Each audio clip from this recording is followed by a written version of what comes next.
Hello বন্ধুগণ, ২ শালিক আগামী পর্বে দেখতে পারবেন ঝিলিক চালাকি করে বিয়ে দিয়ে দিল আঁখি দেবার সঙ্গে। লাইক দিয়ে বিস্তারিত জানতে থাকুন। ঝিলিক যখন আঁখিকে ফোন করলো, আঁখি বলল আমাকে আজকে দেখতে আসবে সন্ধ্যায়। ঝিলিক আঁখির কথা শুনে বলল, তুই না দেবাকে ভীষণ ভালোবাসিস, তাহলে তোদের মধ্যে এমন ঝামেলা হলো কি নিয়ে?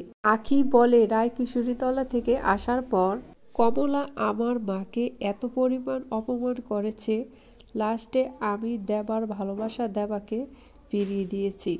এখন আমি মাকে কথা দিয়েছি, মা আমাকে যেখানে বিয়ে দেবে আমি সেখানে বিয়ে বসবো। ঝিলিক আঁখিকে বলে, বিয়ে কি ছেলে খেলা? যাকে ইচ্ছে তাকে বিয়ে করা যায়। ঝিলিক আঁখিকে বলে, তুই দেবাকে নিয়ে মন্দিরে চলে আস, আমি ছদ্মবেশে এসে তোদেরকে বিয়ে দিয়ে দেব। আঁখি বলে, না, আমি বিয়ে বসবো না, মার মন ভাঙতে পারবো না। ঝিলিক আঁখিকে বলে, এটা তোর মা নয়, মা হয়েছে আমার।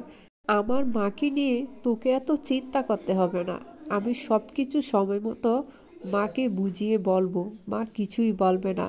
তুই এখন শীঘ্রই দেবাকে নিয়ে মন্দিরে চলে আস।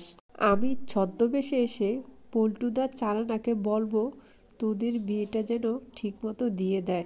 বন্ধুগণ, পরবর্তী আপডেট শোনার জন্য আমার চ্যানেলটি সাবস্ক্রাইব করে রাখুন। বন্ধুগণ, পুষ্পা কমলা কি তাদের সম্পর্কটা মেনে নেবে? অবশ্যই কমেন্টস করে জানাবেন।